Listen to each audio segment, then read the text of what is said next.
गीत अब सबकी सेवा में है, हमारी तरफ से है।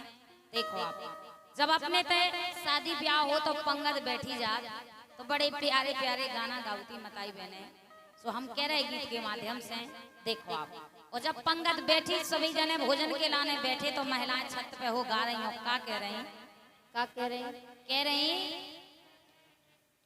ए सखी होने लगी। हाँ, बन बन के रिश्तेदार बैठ गए, सब कर रही चाचा के आ जाओ री बैठ लो गा लो। बिल्कुल। ए सखी होने लगी, हाँ सखी होने लगी अंगना में दे